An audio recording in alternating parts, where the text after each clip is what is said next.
वो लड़की उसकी मौसेरी बहन थी, वो उसका भाई था, दोनों के बीच भाई बहन का रिश्ता था। लेकिन कब दोनों के बीच मजाक दिल लगी में, एक दूसरे से बातचीत में वो रिश्ता बदल गया और दोनों एक दूसरे से प्यार करने लगे और आखिर में दोनों ने अपना घर परिवार छोड़कर भागकर लव मैरिज कर ली।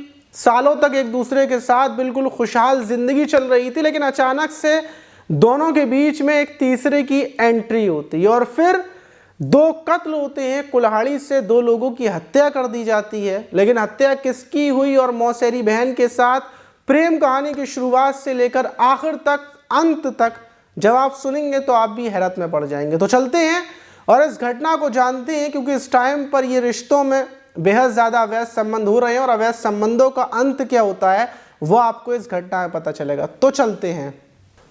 तो दोस्तों, मेरा नाम माज है। उम्मीद है कि आप सब अच्छे होंगे, सुरक्षित होंगे। और जो आज की घटना है वो उत्तर प्रदेश के कानपुर की है। कानपुर की एक फ्रेंड्स कॉलोनी है जो वहीं के चकेरी थाने के अंदर आती है। और 3 दिसंबर की लगभग रात का टाइम था, 9 से 10 बजे का टाइम।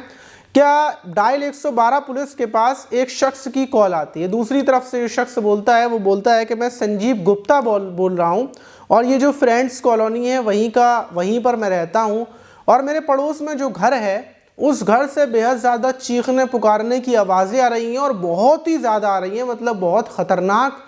और आवाज़ें आते आते अचानक से दोनों आवाज़ें बंद हो गई हैं, क्योंकि अंदर से महिलाएं चीख रही थी और ज़रूर कुछ ना कुछ अंदर हुआ है, क्योंकि बहुत चीख रही थी, तड़पने की आवाज़ें थी। पुलिस को जैसे ही ये पता चलता है, डायल 112 पुलिस मौके पर पहुंचती है और जो संजीव गुप्ता थे वो बताते हैं कि ये मेरे पड़ोसी हैं, जो पड़ोस में रहने वाली पुष्पा हैं, इनका घर नहीं खुल रहा है।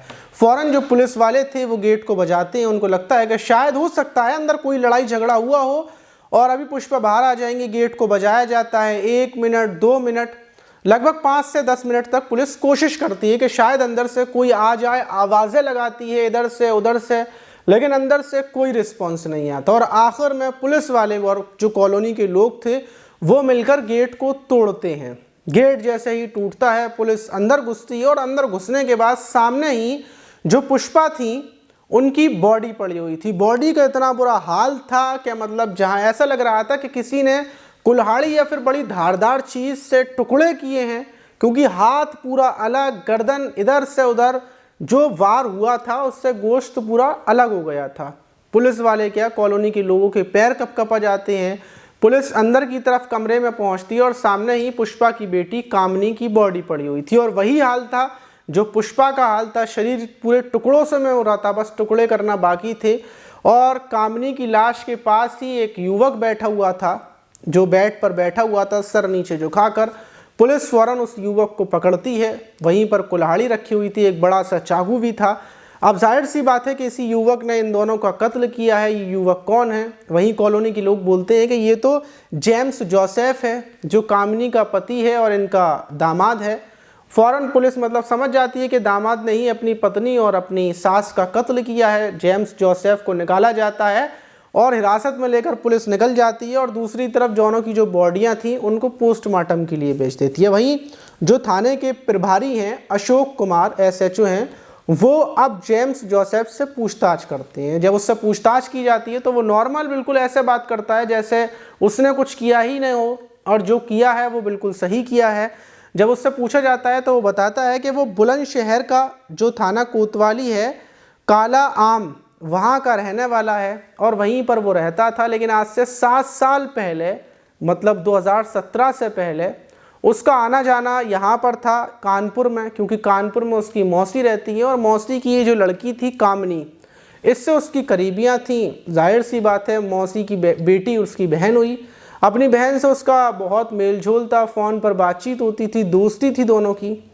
और ये सिलसिला चलता है और 2017 में ही दोनों एक दूसरे को प्रपोज कर देते हैं, एक दूसरे से प्यार हो जाता है। और जेम्स और ये कामनी दोनों फैसला करते हैं कि हमारी शादी तो होगी नहीं, हम यहाँ से भाग चलते हैं। और ये जेम्स कामनी को लेकर भाग जाता है। अब जेम्स का जो परिवार था वो इससे बिल्कुल रिश्ते नाते तोड़ देता है कि अपनी बहन के साथ ये भाग गया, और वो भी हिंदू धर्म में। जाहिर सी बात है हिंदू धर्म में ऐसा होता नहीं है, तो पूरे परिवार रिश्ते नाते तोड़ देता है। लेकिन ये लोग किराए पर रहते हैं, 2-3 साल गुजरते हैं और 2-3 साल गुजरने के बाद जो कामनी की माँ है पुष्पा, क्योंकि वो अकेली रहती हैं, तो वो अपनी बेटी से बोलती है कि बेटा ऐसा कर, तू यहीं पर आ जा और यहीं पर जेम्स को ले साथ में रहना, कोई दिक्कत नहीं है, जो कुछ हो गया वो हो गया, ख़त्म करो। और जेम्स और कामनी यहीं पर आ जाते हैं और जेम्स अपनी सास के साथ रहने लगता है और एक कैंटीन में काम करने लगता है। ज़िंदगी आगे बढ़ती जाती है, सब कुछ बिल्कुल ठीक ठाक चल रहा था, लेकिन 1 साल पहले ही इसको मतलब 2 साल पे बिल्कुल ठीक ठाक चल रही थी, लेकिन 2 साल पहले ही जेम्स को पता चलता है कि कामनी किसी एक युवक से बात करती है जो दिल्ली का रहने वाला है। ज़्यादातर व्हाट्सएप पर, कॉलिंग पर जब ये खुलासा होता है तो ये अपनी सास से बोलता है कि देखो मेरी पत्नी और तुम्हारी बेटी ये किसी लड़के से बात करती है जो दिल्ली का रहने वाला है, इसकी बातचीत बंद करवाओ। और वो कामनी को चिल्लाता है, डांटता है ऐसी बात पर, कई बार लड़ाई झगड़ा होता है, लेकिन जब भी वो बोलता तो सास अपनी बेटी की हिमात लेती और इस बात से वो बड़ा परेशान रहता।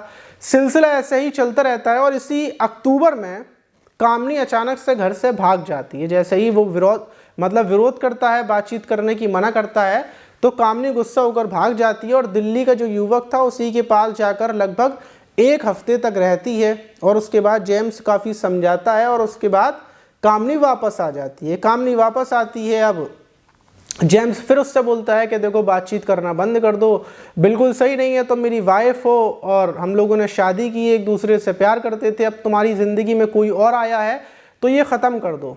कामनी बस हाँ में हाँ भर देती है, लेकिन वो ख़त्म नहीं करती। और 3 दिसंबर को जेम्स अपनी जॉब पर जा रहा था, मतलब रात के 9 बजे के टाइम उसके पास फ़ोन आया था किसी काम से, कैंटीन पर वो काम करता था।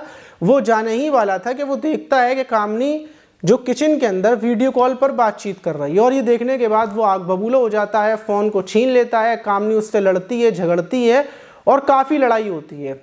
लड़ाई होने के बाद सास आ जाती हैं और सास बोलती हैं कि देखो तुम गलत हो जेम्स, मेरी बेटी बिल्कुल सही है। और इतनी बात सुनने के बाद जेम्स का दिमाग ख़राब हो जाता है, वो गुस्से में चाकू उठाता है और कामनी के ऊपर हमला करता है।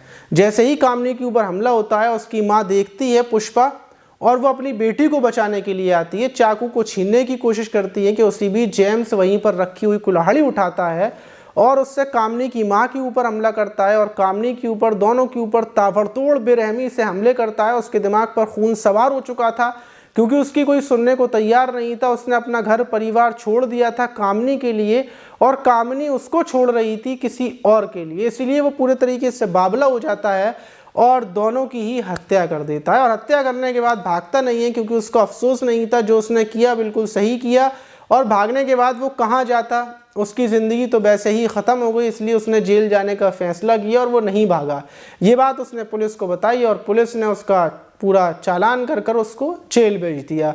वहीं जो कामनी की बड़ी बहन है, एक और बहन है, उसको बोल दिया गया है उसके आने के बाद अंतिम संस्कार किया जाएगा, क्योंकि कामनी के पिता नहीं हैं, बस सिर्फ माँ और कामनी रहते थे। अब आप इस घटना पर क्या बोलना चाहेंगे कि जेम्स ने बिल्कुल सही किया या गलत किया, या फिर जेम्स अपनी पत्नी को छोड़कर चला जाता, वो भी अपनी ज़िंदगी की नई शुरुआत करता, अपनी पत्नी के चक्कर में पागल नहीं होता, या फिर सिर्फ ये चीज़ें लफ्ज़ों में लगती हैं कि छोड़ दो चले जाओ, रियलिटी में नहीं होता। आप अपनी राय ज़रूर दीजिएगा। अगली वीडियो में आपके कमेंट्स को पढ़ा जाएगा और आप लोगों का नाम लिया जाएगा। तो मिलते हैं किसी और वीडियो में, जब तक के लिए अपना ख्याल रखें।